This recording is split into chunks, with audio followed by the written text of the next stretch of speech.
আসসালামু আলাইকুম। আমন্ত্রণ জাগো টিভি নিউজে। সঙ্গে আছি আমি আফরিন সুমনা। শুরুতে জানিয়ে দিচ্ছি সংবাদ শিরোনাম। মাত্র এক ইরানি হামলায় হতাহত ৩২ মার্কিন সেনা। যুদ্ধক্ষতির বড় তথ্য ফাঁস, সমালোচনার মুখে ট্রাম্প।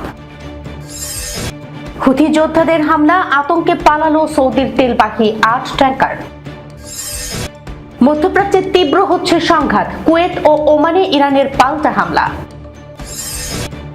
ইরান যুদ্ধ থেকে পালানোর পথ খুঁজছেন ট্রাম্প, সিএনএন-এর প্রতিবেদন। চলমান যুদ্ধে বিজয়ী ইরান, দাবি গালিবাফের। রাশিয়ার স্যাটেলাইট গোয়েন্দা তথ্য পাচ্ছে ইরান, উদ্বেগে যুক্তরাষ্ট্র। যুক্তরাষ্ট্রের পাশে দাঁড়ালে যুদ্ধের আগুনে পুড়তে হবে, মধ্যপ্রাচ্যের দেশগুলোকে ইরানের সতর্ক বার্তা। জুনে ৭০ সহিংসতার ৯৯ গেরুয়া শাসিত রাজ্যে বিজেপি আমলে ভারত জুড়ে বাড়ছে মুসলিম নিধন। দর্শক শিরোনাম শুনছিলেন, এবার জানিয়ে দিচ্ছি বিস্তারিত। মাত্র এক ইরানি হামলায় হতাহত ৩২ মার্কিন সেনা। যুদ্ধক্ষতির বড় তথ্য ফাঁস, সমালোচনার মুখে ট্রাম্প। যুক্তরাষ্ট্রের প্রতিরক্ষা মন্ত্রণালয়ের সর্বশেষ তথ্য অনুযায়ী ইরানের সঙ্গে চলমান সংঘাতে মার্কিন সেনাদের হতাহতের সংখ্যা উদ্বেগজনক হারে বেড়েছে। তবে পেন্টাগন হতাহতের সংখ্যা লুকাচ্ছে দাবি করেছে বিভিন্ন সংবাদ সংস্থা। ডিফেন্স ম্যান পাওয়ার ডেটা সেন্টারের হালনাগাদ পরিসংখ্যান বলছে আহত মার্কিন সেনার সংখ্যা বেড়ে দাঁড়িয়েছে ২৬৮ জনে। অর্থাৎ মাত্র একদিনের ব্যবধানে ডেটাবেস আপডেটে এই তালিকায় ৩২ জন নতুন নাম যুক্ত হয়েছে। এর আগে পেন্টাগনের প্রতিরক্ষা হতাহত বিশ্লেষণ ব্যবস্থায় যুদ্ধ শুরুর পর থেকে ১৮ জন মার্কিন সেনা নিহত এবং ৪৮২ জন আহত হওয়ার তথ্য ছিল। কিন্তু গত ২৩ জুলাই হঠাৎ করেই এই পরিসংখ্যান পরিবর্তন করা হয়। নিহতের সংখ্যা কমিয়ে ১৪ করা হয় এবং ৪ জন সেনার নাম ওভারসিজ অপারেশনস শীর্ষক নতুন একটি ক্যাটাগরিতে স্থানান্তরিত করা হয়। এই নীরব ও ব্যাখ্যাহীন পরিবর্তন স্বচ্ছতার অভাবের অভিযোগ এনেছে। এই তথ্য ফাঁসের পটভূমিতে প্রেসিডেন্ট ডোনাল্ড ট্রাম্প ইরানের বিরুদ্ধে নতুন হামলার হুমকি দিয়েছেন। হোয়াইট হাউসের প্রেস সেক্রেটারি ক্যারোলিন লেভিট বলেছেন, তেহরান গত মাসেই মার্কিন যুক্তরাষ্ট্রের সঙ্গে একটি যুদ্ধবিরতি সমঝোতা স্মারক স্বাক্ষর করলেও দ্রুতই তা ভঙ্গ করে বাণিজ্য জাহাজে গুলি চালায় এবং আমেরিকান সেনাদের হত্যা করে। ইতিমধ্যেই একটি এনওআরসি জরিপ বলছে প্রায় ২/৩ আমেরিকান মনে করেন ইরান যুদ্ধ লড়াইয়ের যোগ্য ছিল না। ট্রাম্পের ইরান নীতি অনুমোদনের হারও গত মাসের ৩৪% থেকে কমে ২৮% নেমে এসেছে। ৫২ বছর বয়সী রিপাবলিকান রবার্ট ম্যাকক্লারি বলেছেন, আমি এই প্রশাসনের ওপর কোনো আস্থা রাখি না। কেন তারা আমাদের এই যুদ্ধে টেনেছে? কেন তারা আবার আমাদের সেনাদের ঝুঁকির মুখে ফেলছে? হুথি যোদ্ধাদের হামলা, আতঙ্কে পালালো সৌদি ৮ তেলবাহী ট্যাঙ্কার। ইয়েমেনের ইরান সমর্থিত হুথি বিদ্রোহীদের হামলার ভয়ে সৌদি আরবের অন্তত ৮টি তেলবাহী ট্যাঙ্কার গতিপথ পরিবর্তন করতে বাধ্য হয়েছে। গোষ্ঠীটির সামরিক মুখপাত্র ইয়াহিয়া সারি এই দাবি জানিয়েছেন, যদিও ঘটনার সুনির্দিষ্ট সময় উল্লেখ করেননি তিনি। হুথি মুখপাত্র সারি এক বিবৃতিতে বলেন, আমাদের সশস্ত্র বাহিনী নিশ্চিত করেছে যে সৌদি শত্রুদের বিরুদ্ধে অবরোধ কার্যক্রম অব্যাহত রয়েছে। আল্লাহর ইচ্ছায় সশস্ত্র বাহিনীর হাত যেখানেই সম্ভব সৌদি জাহাজের কাছে পৌঁছে যাবে। গত ২০ জুলাই সৌদি আরবের বিরুদ্ধে সামুদ্রিক অবরোধের ঘোষণা দেয় হুথিরা। এর ধারাবাহিকতায় তারা সৌদি আরবের গুরুত্বপূর্ণ সমুদ্র পথে চলাচলকারী তেলবাহী জাহাজগুলোকে লক্ষ্য করে হামলা চালাচ্ছে। হুথিরা ইরান নেতৃত্বাধীন প্রতিরোধ অক্ষ এর অংশ, যেখানে হামাস ও হিজবুল্লাহর মতো সশস্ত্র গোষ্ঠীও রয়েছে। ২০২৩ সালের নভেম্বর থেকে তারা লোহিত সাগর ও এডেন উপসাগরে প্রায় ১০০টি বাণিজ্যিক জাহাজে ক্ষেপণাস্ত্র, ড্রোন ও ছোট নৌকা দিয়ে হামলা চালিয়েছে। তবে কৌশলগতভাবে গুরুত্বপূর্ণ বাব আল মানদেব প্রণালী নিয়ে চলাচলকারী বাণিজ্যিক জাহাজগুলো থেকে ফি বা ট্যাক্স আদায়ের খবর সম্প্রতি আনুষ্ঠানিকভাবে প্রত্যাখ্যান করেছে হুথি গোষ্ঠীটি। মধ্যপ্রাচ্যে তীব্র হচ্ছে সংঘাত, কুয়েত ও ওমানে ইরানের পাল্টা হামলা। মধ্যপ্রাচ্যে আবারও তীব্র সামরিক উত্তেজনা ছড়িয়ে পড়েছে। কুয়েতের আকাশ সীমায় অনুপ্রবেশ করা একাধিক শত্রুপক্ষীয় ড্রোন শনাক্ত ও ধ্বংস করার কথা জানিয়েছে দেশটির সেনাবাহিনী। কুয়েত সামরিক বাহিনীর বিবৃতিতে বলা হয়েছে, দেশের বেশ কিছু গুরুত্বপূর্ণ অবকাঠামো লক্ষ্য করে ইরান এই হামলা চালিয়েছে।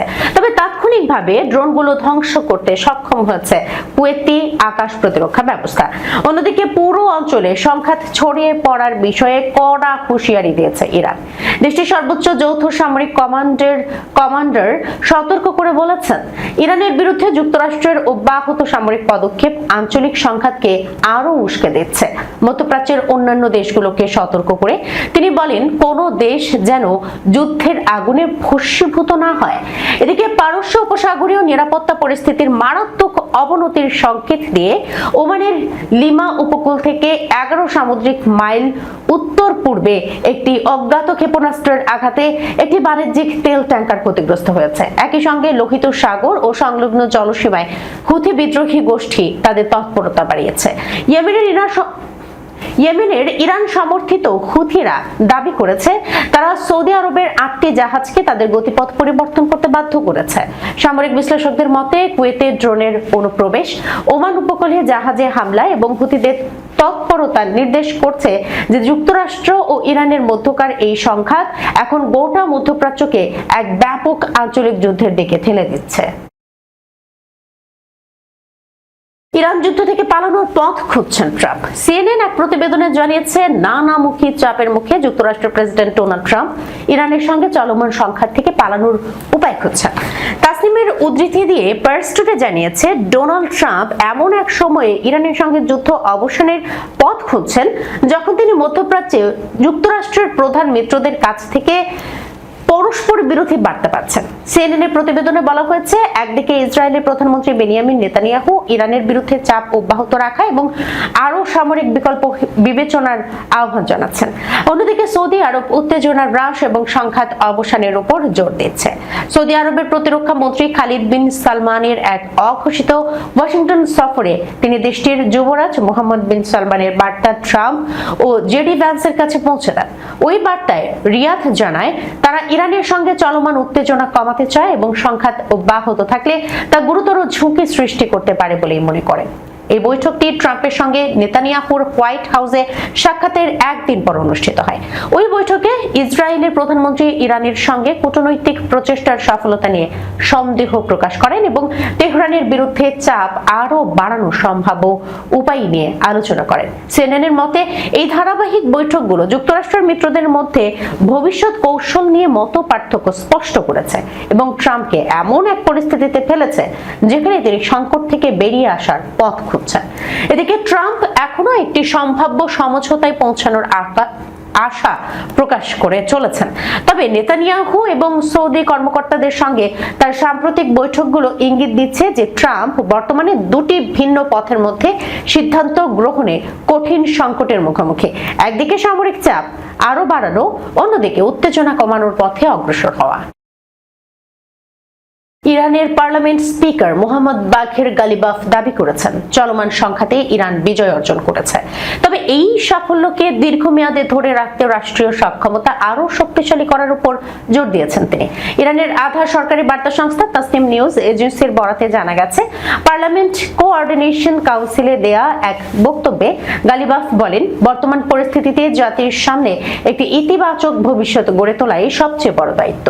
এজন্য দেশের সব রাষ্ট্রীয় প্রতিষ্ঠানকে সমন্বিতভাবে কাজ করতে হবে। তিনি বলেন, চলমান সংঘাতে ইরান বিজয়ী হলেও সেই অর্জনকে স্থায়ী ও আরো শক্তিশালী করতে হবে।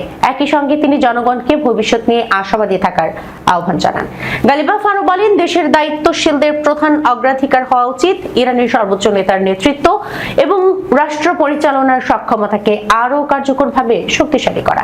তার মতে একটি শক্তিশালী ইরান গঠনের যে কোনো উদ্যোগ এই ভিত্তির উপরই দাঁড়ানো উচিত।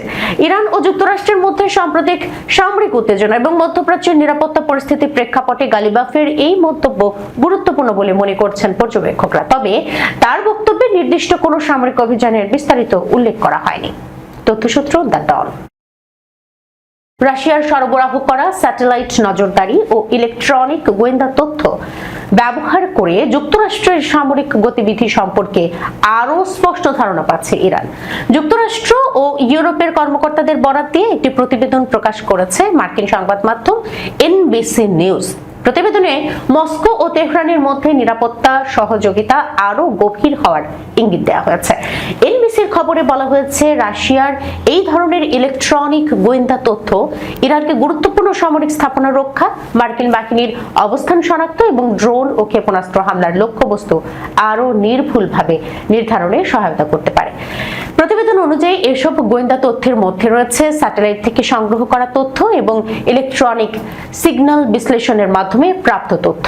কর্মকর্তাদের মতে এই সহায়তা ইরানকে সম্ভাব্য বিমান হামলার আগাম সতর্কতা পেতে এবং সংবেদনশীল সামরিক স্থাপনাগুলোকে আরও কার্যকরভাবে সুরক্ষিত রাখতে সাহায্য করতে পারে। একই সঙ্গে সামরিক অভিযানের সময় মার্কিন বাহিনীর অবস্থান শনাক্ত করার সক্ষমতাও বাড়তে পারে।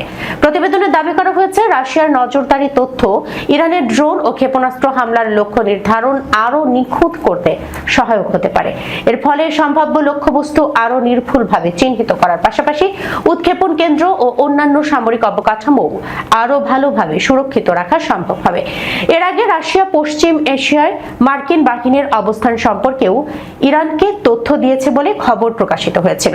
তাসনিম নিউজ এজেন্সির প্রকাশিত এক প্রতিবেদনের বরাত দিয়ে দ্য জেরুজালেম পোস্ট দাবি করেছে, মহাকাশ কর্মসূচির অবকাঠামো, স্যাটেলাইট উন্নয়ন এবং স্যাটেলাইট ভিত্তিক তথ্য ও চিত্র সেবা সম্প্রসারণে দ্রুত অগ্রগতি অর্জন করছে ইরান।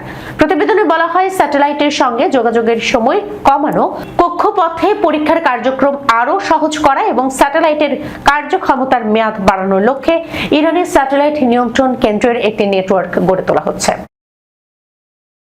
যুক্তরাষ্ট্রের পাশে দাঁড়ালে যুদ্ধের আগুনে পুড়তে হবে, মধ্যপ্রাচ্যের দেশগুলোকে ইরানের সতর্কবার্তা। যুক্তরাষ্ট্রের সঙ্গে সহযোগিতা অব্যাহত রাখলে আঞ্চলিক দেশগুলোকে যুদ্ধের আগুনে পুড়তে হবে বলে কঠোর হুঁশিয়ারি দিয়েছেন ইরানের খাতাম আল আম্বিয়া সেন্ট্রাল হেডকোয়ার্টার্সের commander major general Ali Abdullahi. Mehr news agency এর প্রতিবেদনে বলা হয়েছে, শুক্রবার দেয়া এক বক্তব্যে তিনি অভিযোগ করেন, যুক্তরাষ্ট্র দ্রুত গতিতে মধ্যপ্রাচ্যের সংঘাত আরও বিস্তৃত করার নীতি অনুসরণ করছে।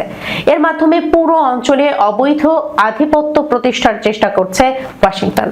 আবদুল্লাহি দাবি করেন, সাম্প্রতিক যুদ্ধে যুক্তরাষ্ট্র প্রমাণ করেছে যে নিজেদের লক্ষ্য অর্জনে মুসলিম দেশগুলোর স্বার্থ, সম্পদ ও অবকাঠামোর ক্ষতি করতেও তারা পিছপা হয় না। তিনি বলেন, যুক্তরাষ্ট্র আঞ্চলিক দেশগুলোর অর্থ, গুরুত্বপূর্ণ অবকাঠামো ও কৌশলগত সম্পদকে নিজেদের দুর্বল সামরিক বাহিনীর প্রতিরক্ষার ঢাল হিসেবেই ব্যবহার করছে। একই সঙ্গে তারা ইসরায়েলের সামরিক সক্ষমতা ও নিরাপত্তা জোরদার করছে। ইরানের এই শীর্ষ সামরিক কর্মকর্তা আরো বলেন, ইসলামী প্রজাতন্ত্র ইরান দেশটির সশস্ত্র বাহিনী এবং প্রতিরোধ অক্ষ ইতিমধ্যেই প্রমাণ করেছে যে মধ্যপ্রাচ্যে শক্তির ভারসাম্য আগের মতো নেই। ইরানের বিরুদ্ধে ঘোষিত লক্ষ্য অর্জনে ব্যর্থ হয়ে যুক্তরাষ্ট্র ও ইসরায়েল এখন মুসলিম দেশগুলোর ভূখণ্ডকে ব্যবহার করে যুদ্ধ পরিচালনা করছে এবং এর খরচ আঞ্চলিক সরকারগুলোর ওপর চাপিয়ে দিচ্ছে। তিনি আঞ্চলিক মুসলিম দেশগুলোর প্রতি আহ্বান জানিয়ে বলেন, যুক্তরাষ্ট্রের কর্মকাণ্ড গভীরভাবে পর্যবেক্ষণ করতে হবে এবং ওয়াশিংটনের সঙ্গে সহযোগিতা পুনর্বিবেচনা করতে হবে। আবদুল্লাহি সতর্ক করে বলেন, যে দেশ যুক্তরাষ্ট্রের জন্য প্রতিরক্ষা ঢাল হিসেবে কাজ করবে সেই দেশকে যুদ্ধের আগুনে পুড়তে হবে। ভারতে ক্ষমতাসীন ভারতীয় জনতা পার্টির শাসনামলে সংখ্যালঘু মুসলিমদের উপর সহিংসতা ও বিদ্বেষমূলক অপরাধ, হেট ক্রাইম চরম আকার ধারণ করেছে। সম্প্রতি প্রকাশিত মুসলিম মিরর এর এক বিশেষ পরিসংখ্যানে উঠে এসেছে চাঞ্চল্যকর তথ্য। 2026 সালের জুন মাসে পুরো ভারতে রেকর্ড করা মোট 70টি বিদ্বেষমূলক ও সাম্প্রদায়িক সহিংসতার ঘটনার সিংহভাগই ঘটেছে বিজেপি এবং তার শরিক দল শাসিত রাজ্যগুলোতে। প্রতিবেদনের তথ্য বিশ্লেষণ করে দেখা যায়, জুন মাসে ঘটে যাওয়া অপরাধগুলোর প্রায় 99% পেছনে রয়েছে উগ্র হিন্দুত্ববাদী গোষ্ঠী ও রাজ্য প্রশাসনের প্রত্যক্ষ বা পরোক্ষ মদত। 2014 সালের বিজেপি ক্ষমতায় আসার পর থেকেই ভারতে প্রায় 20 কোটি মুসলিম জনগোষ্ঠীকে লক্ষ্য করে পরিকল্পিতভাবে এসব হামলা চালানো হচ্ছে। মুসলিম মিরর হেড ক্রাইম ডাটাবেজের তথ্য অনুযায়ী গত জুন মাসে ভারতে মোট 70টি বিদ্বেষমূলক ঘটনা ঘটে। সবচেয়ে বেশি সহিংসতার ঘটনা ঘটেছে বিজেপি শাসিত উত্তরপ্রদেশে, এক মাসে 28টি ঘটনা। বিজেপি শাসিত অন্যান্য রাজ্যের মধ্যে গুজরাটে 9টি, উত্তরাখণ্ডে 7টি, মহারাষ্ট্রে 7টি, রাজস্থানে 4টি, পশ্চিমবঙ্গে 4টি, আসামে 3টি এবং রাজধানী দিল্লিতে 3টি হামলা নথিভুক্ত করা হয়েছে। এছাড়া মধ্যপ্রাচ্যে 2টি এবং বিহার, হিমাচল প্রদেশ ও তেলেঙ্গানায় একটি করে সহিংসতার ঘটনা ঘটেছে। তবে ভারতের 30টি রাজ্য ও কেন্দ্রশাসিত অঞ্চলের মধ্যে 20টি রাজ্যে জুনে কোনো ঘটনা নথিভুক্ত হয়নি। সংগৃহীত তথ্য অনুযায়ী শুধু সাধারণ জনগণের হামলা নয়, বরং রাষ্ট্রীয় শক্তি ও উগ্রপন্থী সংগঠনের মাধ্যমে বহুমাত্রিক নির্যাতন চালানো হচ্ছে। বুলডোজার দিয়ে মুসলিমদের বাড়িঘর ও সম্পত্তি গুড়িয়ে দেওয়ার মতো বেআইনি প্রশাসনিক পদক্ষেপের ঘটনা ঘটেছে সবচেয়ে বেশি 20টি। মুসলিম পরিচয়ের কারণে তোপ, ভাঙচুর, শারীরিক নির্যাতন ও লাঞ্ছনার শিকার হতে হয়েছে 19টি ঘটনায়। দর্শক, এই ছিল এখনকার মতো জাগো টিভি নিউজে। যাবার আগে সংবাদ শিরোনামগুলো জানিয়ে দিচ্ছি আরো একবার। মাত্র এক ইরানি হামলায় হতাহত 32 মার্কিন সেনা, যুদ্ধক্ষতির বড় তথ্য ফাঁস, সমালোচনার মুখে ট্রাম্প। হুথি যোদ্ধাদের হামলা, আতঙ্কে পালালো সৌদির তেলবাহী 8 ট্যাঙ্কার। মধ্যপ্রাচ্যে তীব্র হচ্ছে সংঘাত, কুয়েত ও ওমানে ইরানের পাল্টা হামলা। ইরান যুদ্ধ থেকে পালানোর পথ খুঁজছেন ট্রাম্প, সিএনএন এর প্রতিবেদন। চলমান যুদ্ধে বিজয়ী ইরান, দাবি গালিবাফের। রাশিয়ার স্যাটেলাইট গোয়েন্দা তথ্য পাচ্ছে ইরান, উদ্বেগে যুক্তরাষ্ট্র। যুক্তরাষ্ট্রের পাশে দাঁড়ালে যুদ্ধের আগুনে পুড়তে হবে, মধ্যপ্রাচ্যের দেশগুলোকে ইরানের সতর্ক বার্তা। জুনে 70 সহিংসতার 99 ভাগই গেরুয়া শাসিত রাজ্যে, বিজেপি আমলে ভারত জুড়েই বাড়ছে মুসলিম নিধন। এখনকার মতো এই পর্যন্তই। এতক্ষণ পর্যন্ত যারা সঙ্গে ছিলেন সবাইকে ধন্যবাদ। আল্লাহ হাফেজ।